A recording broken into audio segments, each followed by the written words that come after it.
What's up YouTube, this is Alan Jeremy and welcome to yet another Blender tutorial. So in this tutorial I'll be teaching you how to do curve modeling, and this is what we're going to be creating. So if you're looking for this image, all you need to do to find similar images of this image is search for tribal designs on your search engine of choice.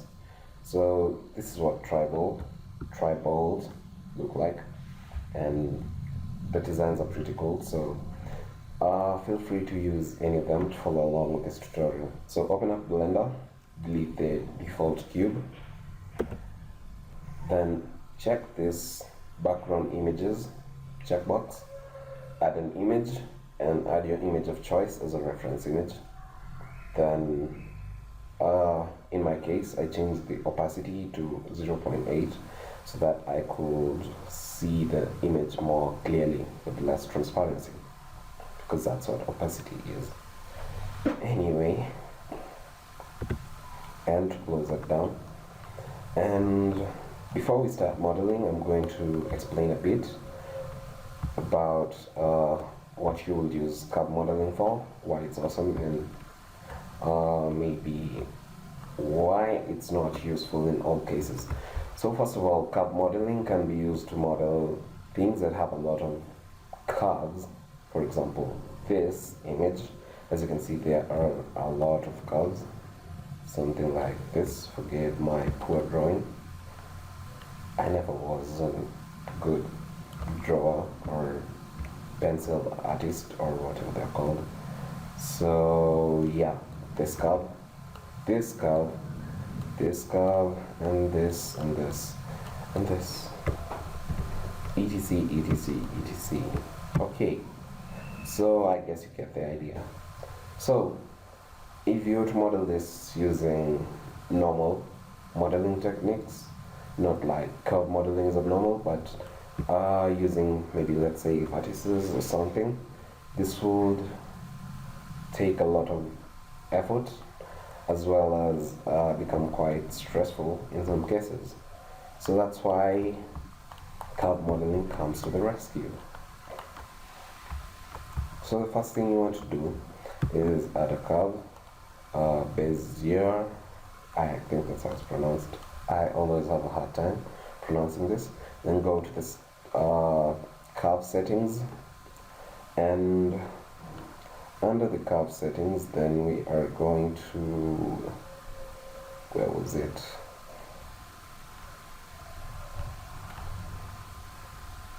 Not yet. So, yeah, not yet. Let's just forget about that, sorry about that. So teacher goes that down, and now we can go here and start moving the points. But before that, you need to know something. When you're dealing with curves, the central point between two other points, or I don't know if it's several other points, but the central point is usually the master point. So that means when I move this central point between these 2 points, which is this one, all the other 2 points will move, but we can move these points individually. Same goes for this other point. It's between these 2 points, and that means that it's a master point for these points. I hope that's not confusing. So the first thing we want to do is start moving the points around.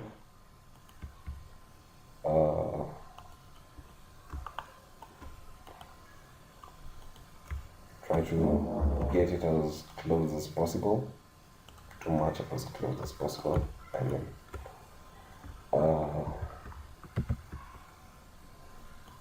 that doesn't work, but anyway.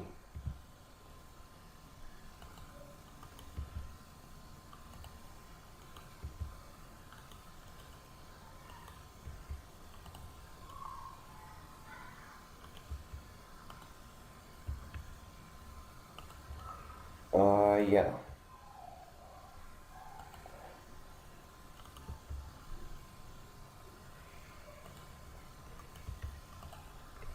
this is going to be quite boring, so I'm going to speed this up a bit once we've gotten the hang of it. And as you can see, once you extrude this, you extrude from any point. It gives you a master point and two child points, or rather a parent and two children. And this parent is the control for all of them. I mean, for all the points attached to it. I hope that makes sense. So a quick tip.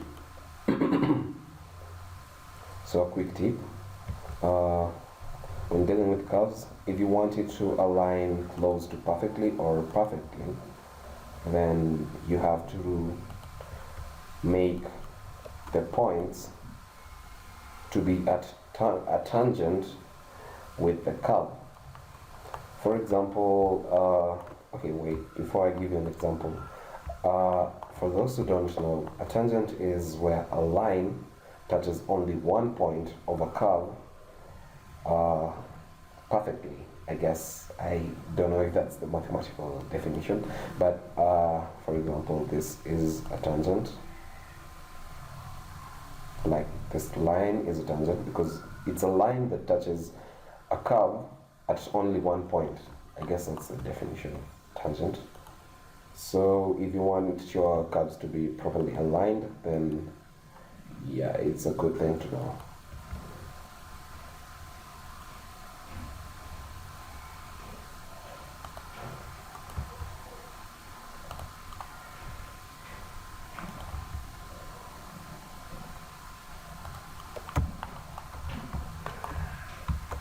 As you can tell, I'm quite inexperienced with curve modeling.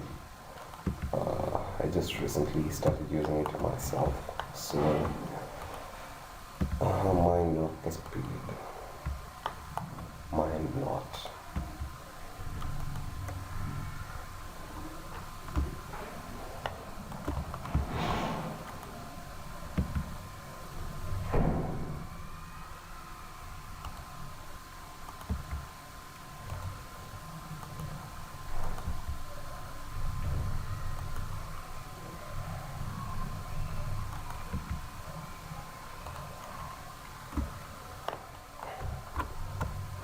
Okay, so extrude once more,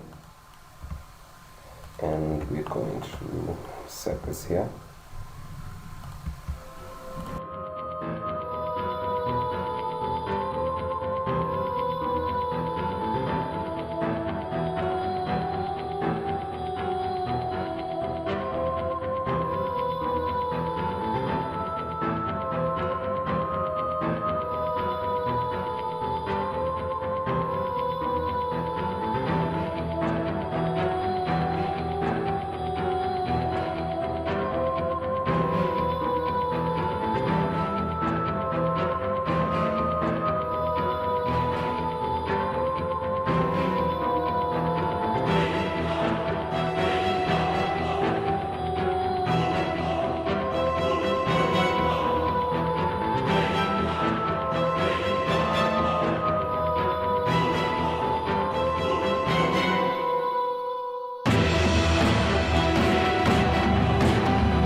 Oh yeah, one thing I just noticed for the corners, somewhere like here, it would be best if you used,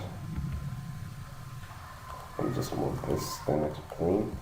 If I can talk while explaining.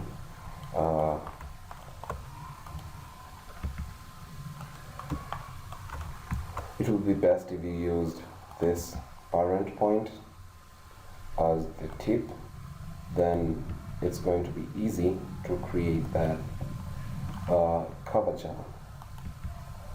So I'm going to, for example, do this. Oh, I don't know why it's not working. Yeah, well, something like that. I'm going to be able to do something like this with minimal errors, and as you can see, it's looking quite decent, I would say. So just fine-tune this a bit, and if the points are bringing issues and you can't for some reason get to flatten it out, then just press V and convert it to a vector, and that will probably fix the issue. So G to grab, just fine-tune this a bit. So in the end, it all comes down to the fine-tuning process, because as an artist you always have to fine-tune your stuff, I guess. So I'm going to zoom in and just fine-tune this a bit. Then I'm going to extrude once more, and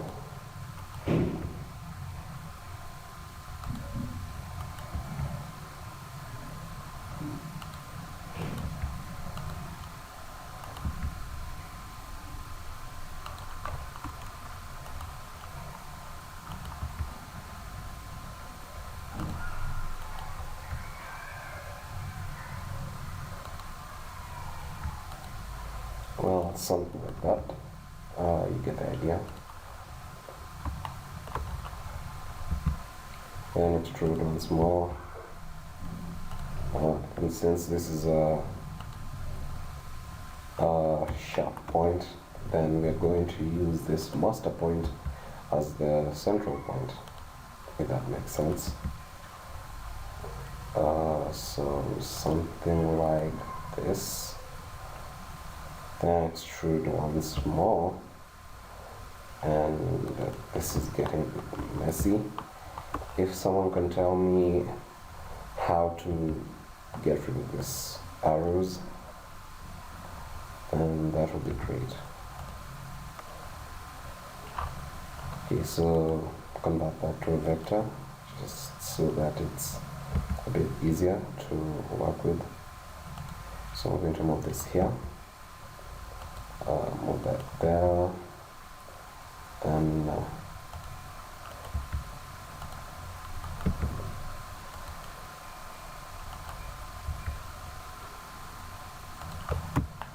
fine-tune a bit, like so. It's beginning to look great. Okay, so once more, rotate this.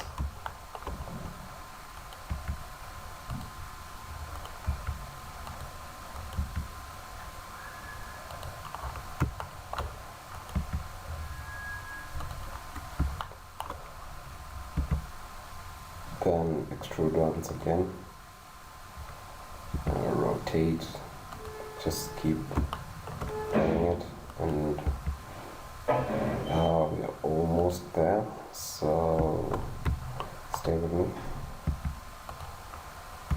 Extrude once again, and since this is a pointy sharp part, we're going to use the parent as the pointed part.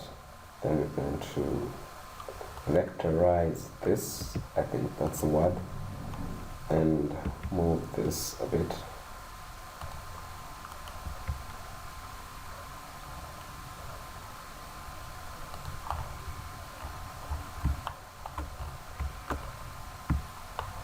Fine-tune a bit.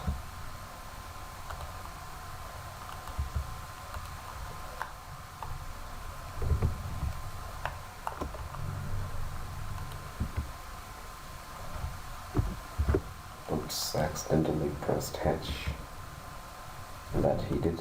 So in case you do that, then the simple way to get around it is just to unhide the stuff by pressing Alt H, and that should work. Okay, fine tune it a bit. Sorry about that. And trying to make this a tangent, if that's possible. Then fine tune this just a bit more. Then once again,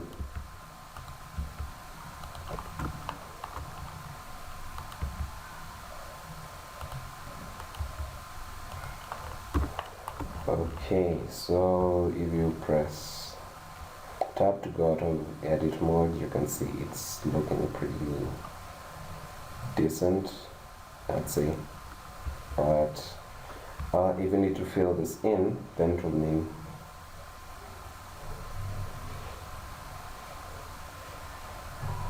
that we have to create curves for the insides too. Okay, so that's going to be quite tiresome, so I'm going to speeden this video up while I do that, because it's just the same stuff. Extrude, fine tune, and you'll get there.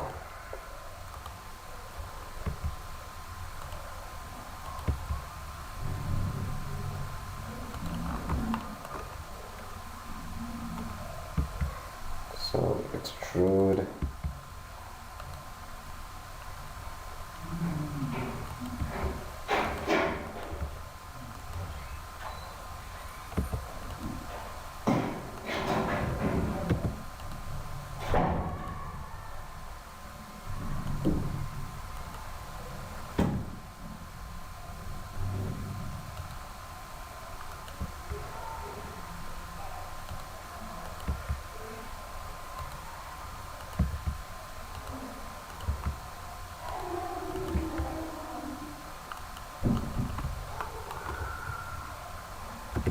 Or maybe I need to turn down the opacity just a bit.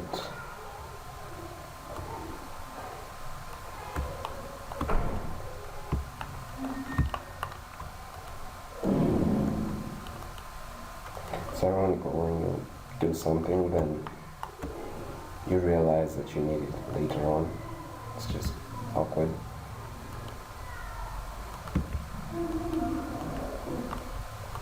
Okay, so I think something is messed up around here.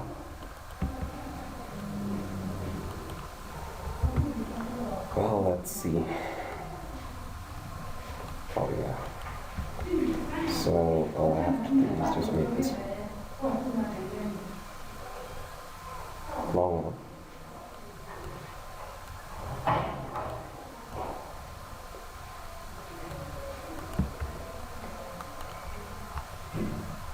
And since I screwed up, I'm going to delete this. And yeah, just work on it again.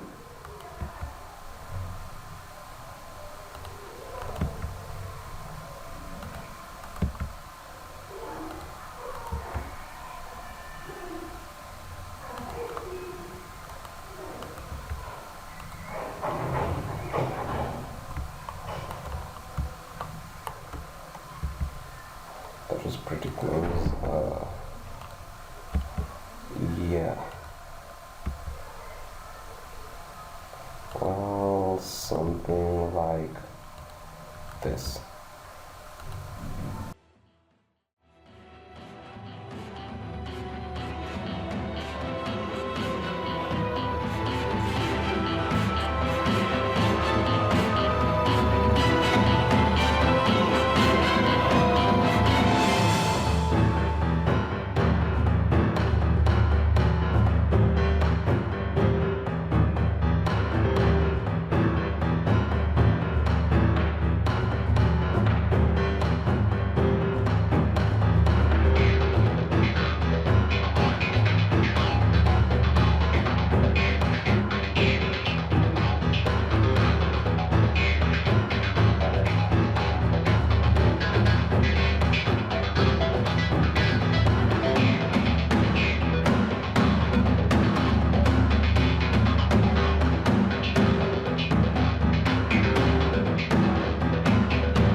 Okay, so with that done, I'm just going to join this. And by the way, instead of rotating it on the y-axis, you could have joined this, then used, I think it's Control M, or yeah, Control M, to mirror it on the y-axis, and you would have achieved the same result. I just prefer to edit them as separate objects. So yes. Okay, just a bit more fine tuning, and I swear this is the last one. Okay.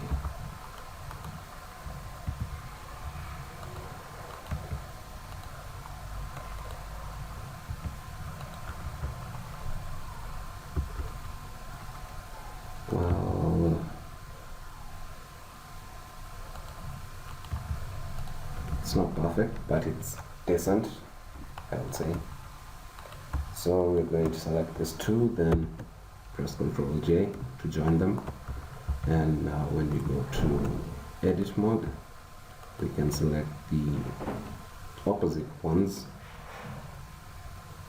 and press F. I think I messed up.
Well, now that that's done, all you need to do is just click on this shape and it's going to fill in everything for you.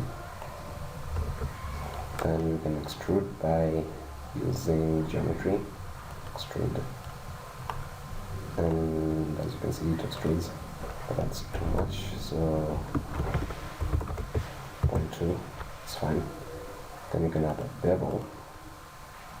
This just adds that extra detail here. Then change the resolution.